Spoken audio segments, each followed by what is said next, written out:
O ouro vem sendo utilizado como meio de troca há milênios. As moedas mais antigas a serem cunhadas com esse metal datam de 600 anos antes de Cristo, tendo surgido simultaneamente na Grécia e na China. Desde então, e em paralelo com as moedas feitas de prata, as moedas de ouro se popularizaram como os meios mais valiosos de se reservar valor e de se realizar transações comerciais de alto custo. Até o advento do papel moeda estatal, o uso do ouro como moeda corrente se manteve em todo o Ocidente. Daí em diante, a decadência do dinheiro se tornou notável e previsível naturalmente. Os altos índices inflacionários observados hoje no mundo são apenas o resultado final de todo um processo de destruição do valor do dinheiro e que se iniciou séculos atrás com o abandono do uso da moeda metálica como meio de troca e reserva de valor. Porém, no sul do continente africano, existe um país que decidiu emitir suas próprias moedas de ouro, talvez evocando um glorioso passado da história econômica mundial. E esse país é o Zimbábue.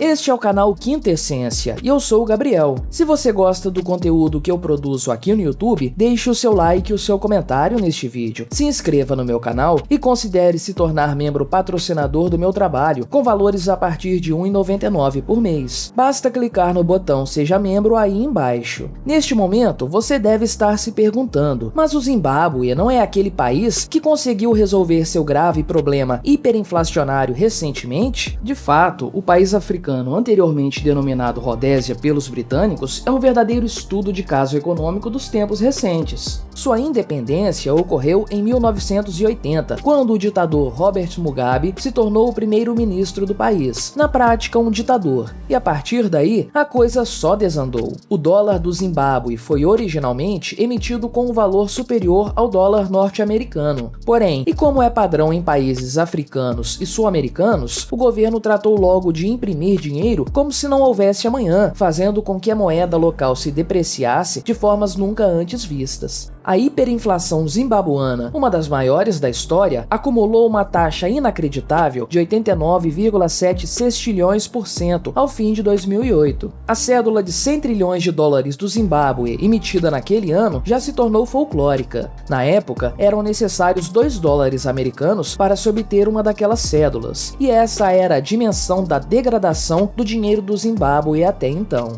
A solução encontrada, porém, foi surpreendente, e justamente por ser a mais acertada. O Zimbábue simplesmente extinguiu a sua moeda em 2009. Na verdade, o dólar do Zimbábue continuou existindo, mas seu uso foi suspenso pelo governo. E no seu lugar, passaram a ser aceitas várias moedas, como o rand sul-africano, o euro e o dólar, sendo que este último passou a ser o mais utilizado. O resultado imediato foi a retomada do crescimento da economia do país, sendo que seu PIB, que estava em franco declínio desde o final do século XX, voltou a ter resultados positivos, muitos dos quais substanciais. É isso que acontece com a economia de um país quando este deixa de emitir sua própria moeda. Ela se desenvolve, se fortalece e seus cidadãos se tornam mais ricos. O motivo para isso é muito simples. Uma vez que o governo deixa de manipular a moeda de seu próprio país com fins políticos, a economia passa a se basear em outras moedas mais estáveis e que não estão sujeitas aos caprichos de seus governantes. Como um legítimo livre mercado, moedas de melhor qualidade passarão a ser adotadas com mais frequência pelos players, e a economia como um todo se beneficiará dessa mudança. Mas se o Zimbábue tomou a decisão correta em 2009 e deixou de emitir sua própria moeda, facultando a seus cidadãos a utilização de diversas outras moedas, muito mais fortes, por que motivos recentemente o governo do país decidiu cunhar moedas de ouro? A resposta para essa pergunta é bastante simples. Não é possível se passar uma década sem que um governo destrua qualquer avanço que ele possa ter realizado. E com o Zimbábue a coisa não poderia ser diferente. Exatos 10 anos após abandonar o seu dólar, o governo do Zimbábue instituiu uma nova moeda, chamada oficialmente de dólar RTGS e informalmente de Zim-dólar. A partir daquele início de 2019, moedas estrangeiras foram tiradas de circulação e o Zim-dólar se tornou a única moeda corrente do país. Na certa, você já imagina o que aconteceu, não é mesmo?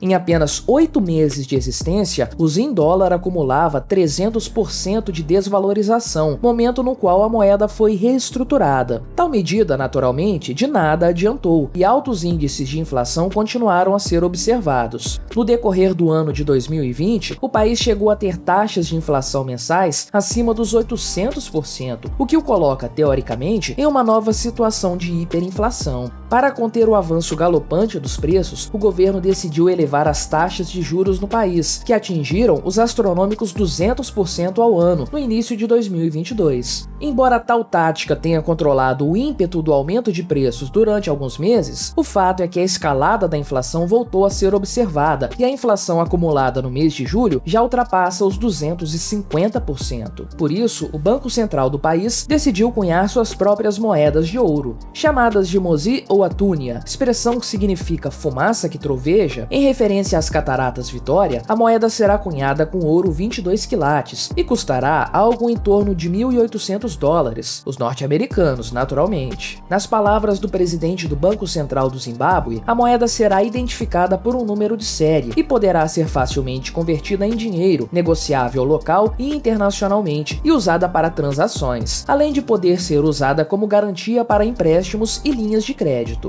A pergunta que resta é: será que essa tática adotada pelo governo zimbabuano vai funcionar? Por mais que você se aventure a confiar no governo a ponto de adquirir uma moeda por ele cunhada e que supostamente possui alguns gramas de ouro, o fato é que você não pode garantir as ações futuras desse mesmo governo e que poderão eventualmente prejudicar essa sua reserva de valor. Basta citar o confisco dessas moedas, a proibição de sua circulação ou qualquer outra coisa que o valha. Pessoalmente, eu não confiaria, mas cada um é livre para fazer suas próprias escolhas. Independente de qual grau de confiança você atribua a uma moeda de ouro cunhada por um país conhecido por sua capacidade de desvalorizar o próprio dinheiro, o fato é que a atual situação do Zimbábue demonstra que o Estado é terrivelmente incompetente para resolver as crises que ele próprio criou. Bastou as impressoras de dinheiro serem ligadas mais uma vez pelo Banco Central do país para que a paz econômica fosse destruída e a reserva econômica de incontáveis zimbabuanos se tornasse, novamente, pó.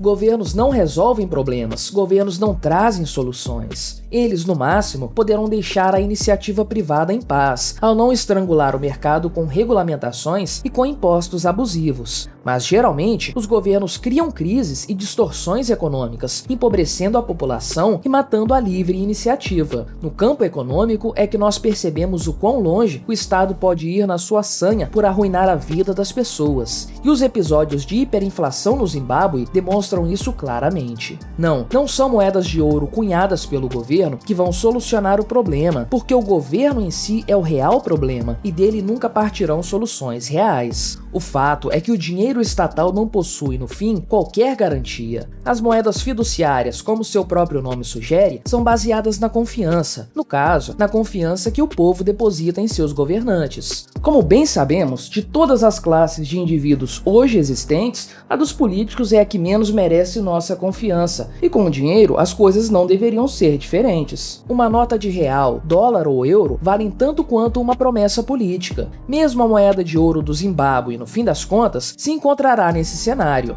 Pode ser que desta vez o pobre povo do Zimbábue encontre uma solução para a desvalorização do seu dinheiro nas tais moedas de ouro emitidas por seu banco central. Eu, porém, depositaria minhas esperanças em outra alternativa, tão boa quanto o ouro, mas totalmente descentralizada e acessível em qualquer parte do globo, como por exemplo o Bitcoin, moeda confiável que poderia ser utilizada pelos cidadãos daquele país, independente de qual moeda lixo seja emitida por seus governantes. O caso do país sul-africano é instrutivo em diversos aspectos. Em primeiro lugar, para nos mostrar como um governo é capaz de destruir seu próprio dinheiro. Em menos de 30 anos, o dólar do Zimbábue deixou de valer $1 americano e se tornou pó. Em segundo lugar, esse caso nos ensina como um livre mercado de moedas é capaz de fazer uma economia crescer e se desenvolver. E em terceiro lugar, o caso do Zimbábue nos ensina que um governo fatalmente irá destruir até mesmo as melhorias que ele próprio, por algum estranho acaso do destino, consiga realizar. Obrigado por assistir este vídeo até o fim. Agradeço especialmente aos super apoiadores do meu canal: Vitor Braga, Roberto Medeiros, Silvio Galarducci, Bob Dias, Murilo de Melo, São Mises, Luiz Gouveia e Lucas Clementino. Até o próximo vídeo.